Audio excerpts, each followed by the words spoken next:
Out of all of America's 50 states, Hawaii is arguably its most unique. It's the only state to be geographically located outside of the North American continent. It's America's most recent state, having only been admitted to the Union in August of 1959. It is by far the most ethnically diverse state and the only state where Asian Americans make up the single largest ethnic group. It's the most expensive state to live in the country, and, most notably, it is the only state made up of an archipelago that consists entirely of islands. And because of that, as you'd expect, transportation throughout Hawaii works very differently than it does in other states because of the population being divided across all these different islands. The Hawaiian archipelago is made up of 137 different islands, but there's really only 4 of them that have significant numbers of people. Oahu, the most heavily populated island that's home to Honolulu and Pearl Harbor, has around 1 million people that live on it, which all on its own is about 2/3 of the state of Hawaii's entire population. The Big Island has about another 200,000 people, Maui another 164,000 more, and Kauai about another 73,000 more, representing the 4 primary majorly populated islands in the state. While the islands of Molokai and Lanai have significantly fewer numbers of people, and the other islands have either negligible or non-existent populations. And the distances between all of these islands are larger than you'd expect. The distance between Oahu and Kauai is about 100 miles, and the distance from Oahu to the Big Island is closer to 150 miles. About the same distance as between New York City and Baltimore.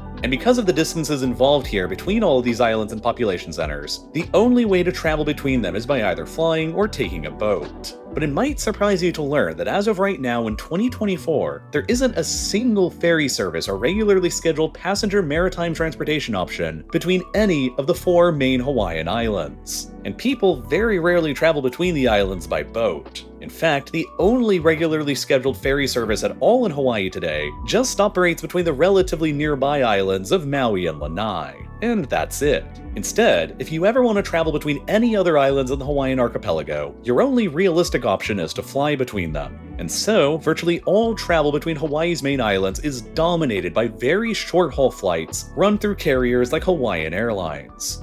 And this situation appears rather puzzling at first glance, because ferries and maritime transit are a very common and popular form of transportation across several other archipelagic parts of the world, including in many areas that have significantly smaller population bases than Hawaii even has. Take the Aegean Sea, for example, where there are dozens and dozens of great ferries that service dozens of islands and locations across the whole region, including many ferries that service very small islands with negligible populations but which have very large tourism interest. Across 2023, Hawaii received about 1/3 as many tourists as Greece did, but their spending was roughly equivalent, with tourists to Hawaii spending nearly $21 billion in the state across 2023, and tourists in Greece spending nearly $23 billion through the same time period, implying that a ferry service across Hawaii's islands could or should be at least somewhat comparable to the very robust system of Greek ferries. Closer back to home in North America, there are 3 notable examples of ferry services that seem to make the lack of ferry services in Hawaii seem all the more puzzling. The island of Newfoundland in Canada has a small population of only about 478,000 people, less than half the population of Oahu in Hawaii.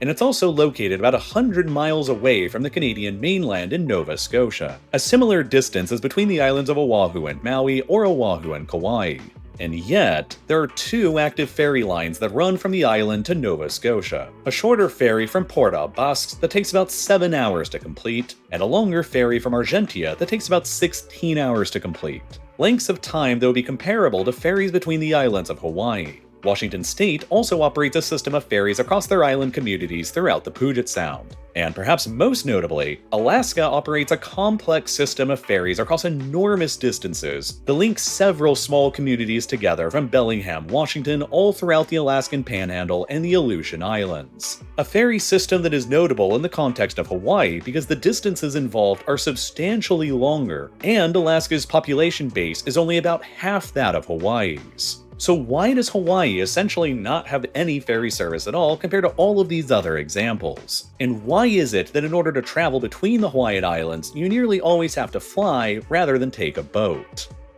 First of all, it's important to note that Hawaii has actually had large-scale ferry services between their major islands in the past, but they've all failed for a complex list of reasons that largely has to do with the nature of Hawaii's unique geography and population patterns. The most serious attempt at establishing a reliable ferry service connecting Hawaii's major islands together was called the Hawaii Super Ferry throughout the decade of the 2000s, and it was one hell of a fiasco. Planning for the Super Ferry began in 2001 by a private company that sought to offer up an alternative way from the airlines to travel between the Hawaiian Islands that would be quick, cheap, and most importantly, would enable people to easily transport their own personal vehicles and belongings between the islands as well. At the time, it seemed like a virtually untapped market, egged on by the Hawaii Super Ferry Company's statistic that in 2001, Hawaii's own residents, excluding tourists, took around 4 million flights between the islands throughout the year, implying that the parallel demand for a ferry was there that wasn't currently being serviced.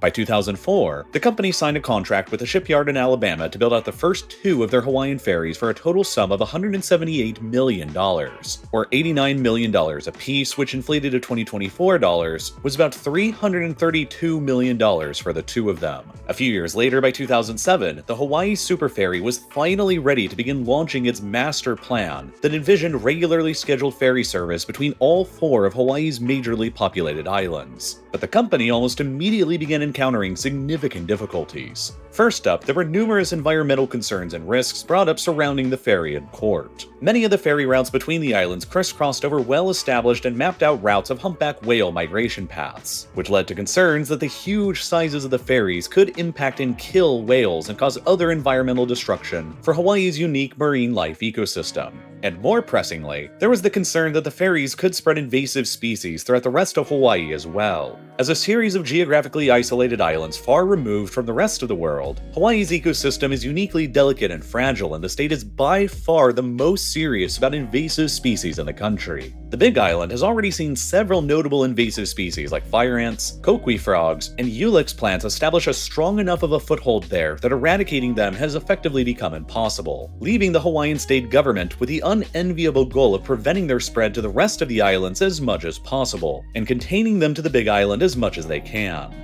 The biggest fear was that ferries loading up people's personal vehicles could accidentally transport these kinds of invasive species between the islands far easier than people flying between them on airplanes could. It also didn't help that by the time the ferry finally began its operation between Oahu and Maui in 2007, they still hadn't completed an environmental impact statement that was required by Hawaii state law. The Hawaii Supreme Court eventually ruled that the super ferry could continue its operation while the environmental impact statement was busy being prepared. But that did little to halt the torrent of environmental lawsuits being dumped on the company, which steadily increased the company's litigation costs and made it increasingly difficult for them to remain financially afloat. And if all of that wasn't enough, the super ferry idea was hitting many other roadblocks as well. As it turned out, another major problem for ferries in Hawaii was the fact that the waters around the islands are notoriously rough, especially compared to the waters where those other ferries I mentioned previously operate in Alaska and Washington state. These ferries all operate nearby to their respective continental coastal shelves, where the waters are relatively shallow and calmer. But Hawaii doesn't really have a continental shelf in the same kind of way because the Hawaiian Islands are all volcanic in origin, and are basically just the tips of underwater mountains that rise miles up from the seafloor to penetrate just above the ocean surface. As a result, the depths of the waters between the Hawaiian Islands are often very high, such as in the channel between Maui and the Big Island that's more than 6,000 feet deep,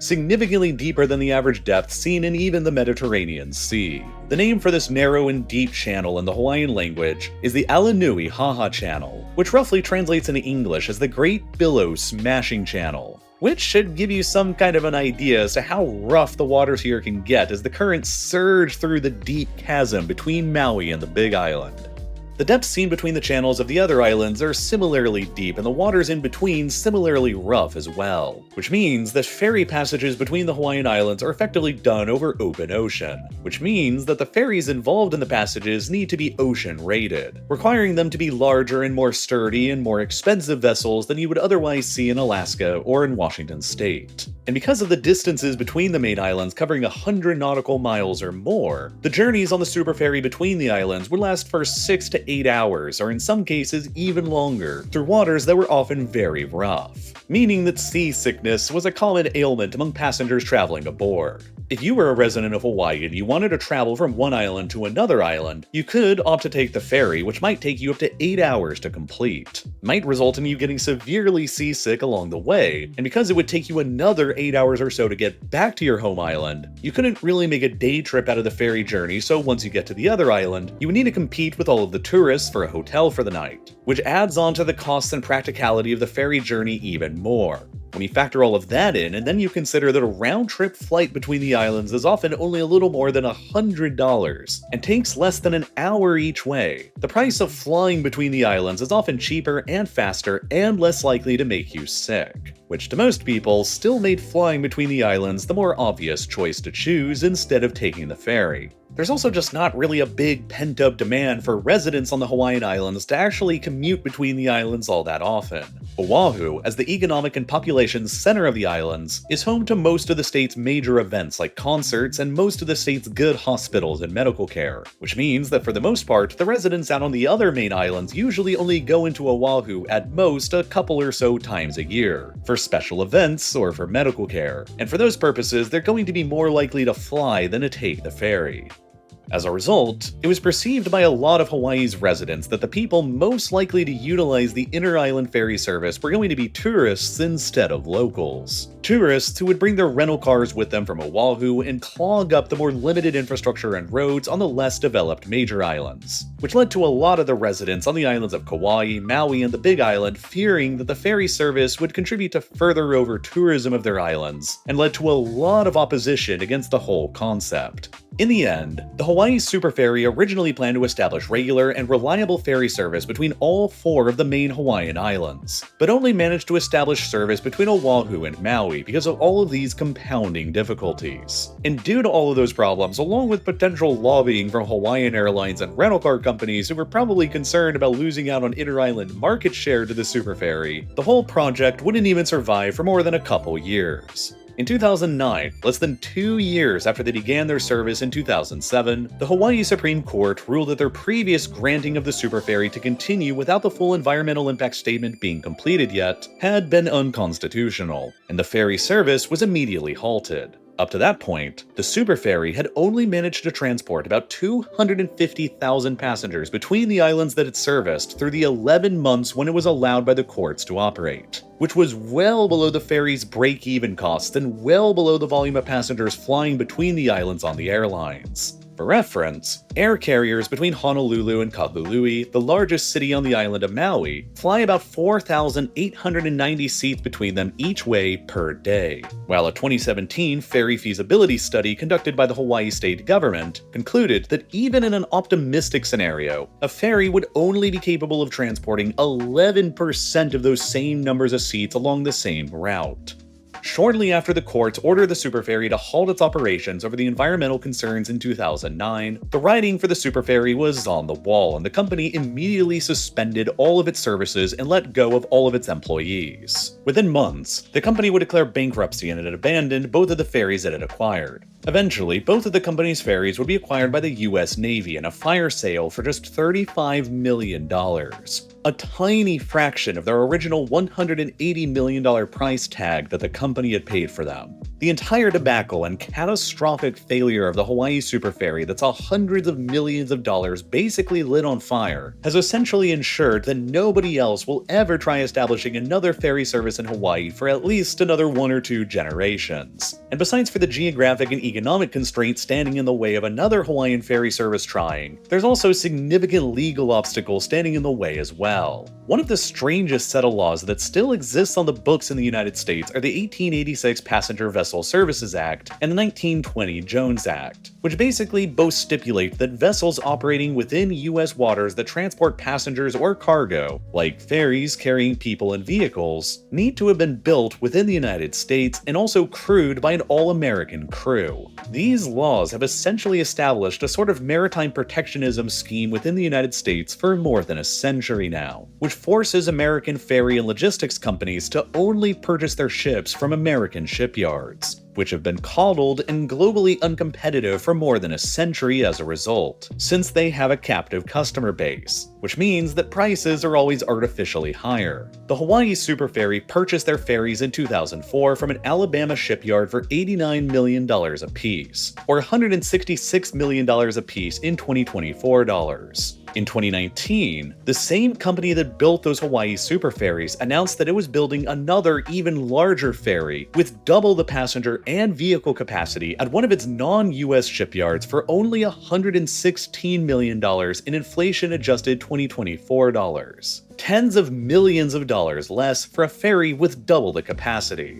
This means that establishing ferry services anywhere in America, and especially in Hawaii, where the additional requirements for open ocean rated ferries are geographically costlier than they are elsewhere, are legally and artificially more expensive than in other countries as well. That 2017 ferry feasibility study commissioned by Hawaii state government that I mentioned previously ultimately concluded that while establishing a ferry service in Hawaii is still technically possible today, it's not really economically feasible for a huge variety of reasons. Hawaii residents polled as a part of that study showed expectations of a ferry service that don't really match up with current technologies or economic realities. They generally expected that a ferry service between Honolulu on the island of Oahu and Hilo on the Big Island should take no longer than 3 hours to complete in order to be competitive with simply flying. But the study found that even a ferry operating at a speed of 40 knots an hour along that route, faster than recommended for the rough oceanic conditions in the area, would still take nearly 7 hours to complete, more than twice as long as most residents expected. The study ultimately concluded that the costs required to upgrade Hawaii's harbors to accommodate passenger ferry terminals, the costs required to establish agricultural screenings between the islands in order to prevent the spread of invasive species, and the costs that would be required to acquire the ferries themselves and to maintain their operating costs for years do not match the limited demand for the long travel times between the islands that the ferries would provide. The ferries would simply be uncompetitive against existing faster and cheaper air travel between the islands, and as a result, the study concluded that if a ferry service was going to be successful in Hawaii, it would have to be at least partially subsidized by the state government just in order to stay afloat.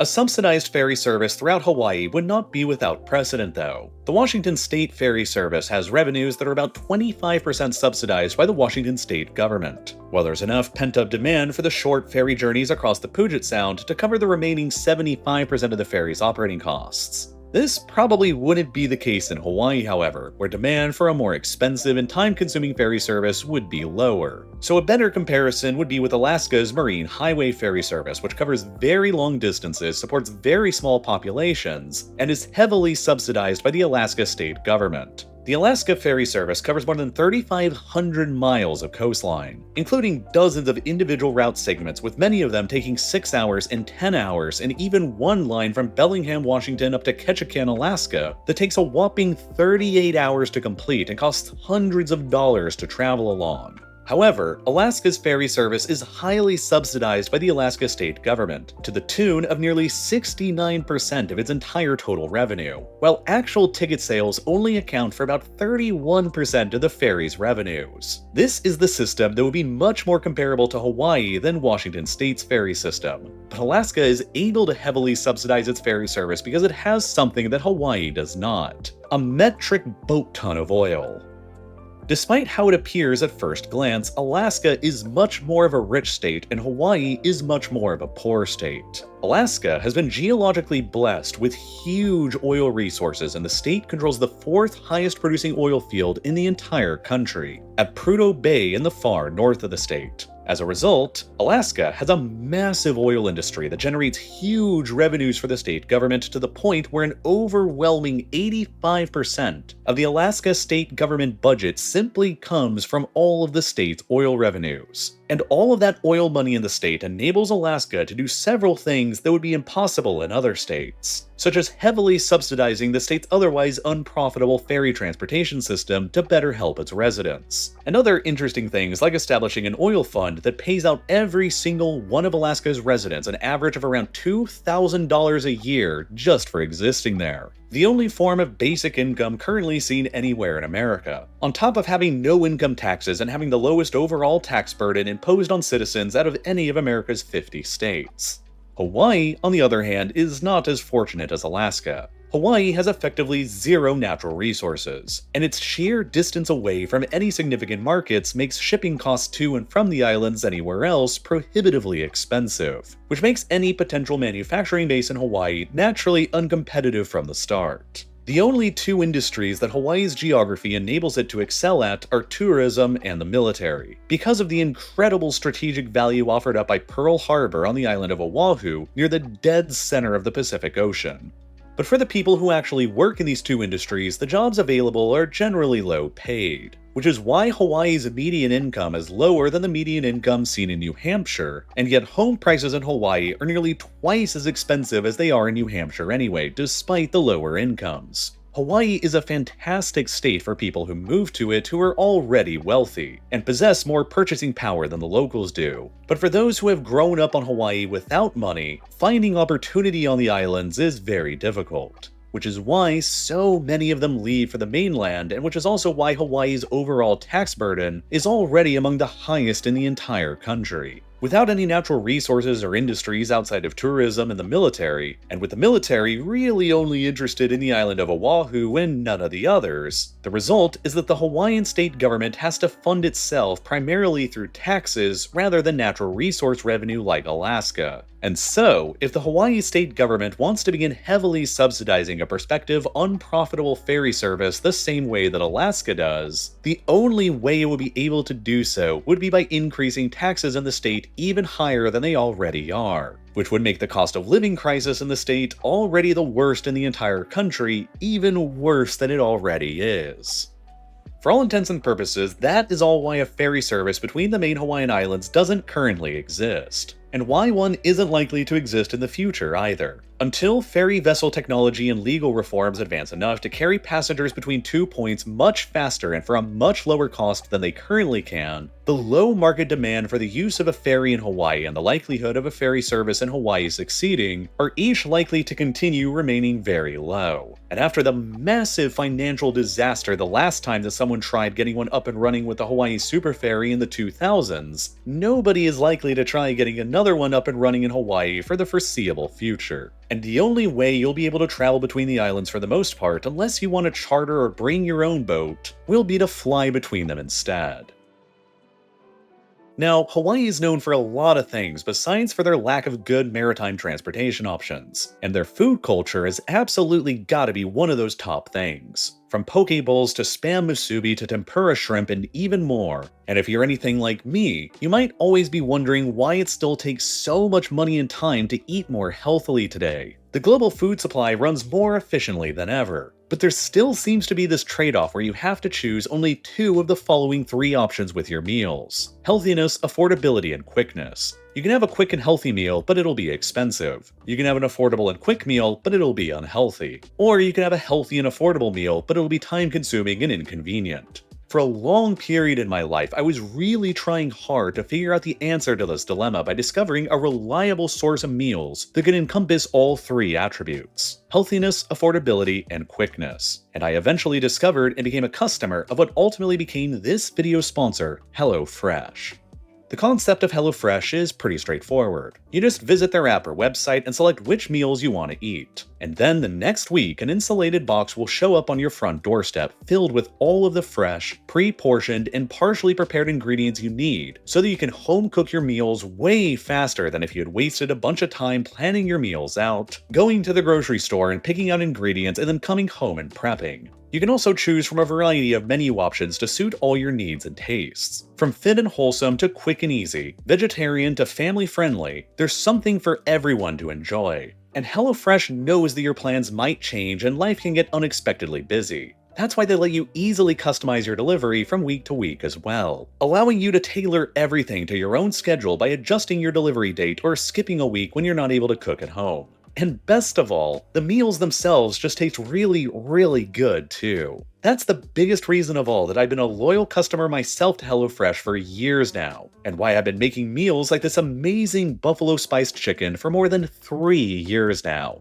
They're just the best solution that I've ever found for having regular home-cooked dinners. And if you want to see if I'm right and improve the way you eat too, now's a great time to do so because you'll get 10 free meals at HelloFresh.com if you use code RealLifeLore10. Applied across 7 boxes, new subscribers only, varies by plan. And again, that's 10 free HelloFresh meals, and all you need to do is go to HelloFresh.com with code RealLifeLore10. And as always, thank you so much for watching.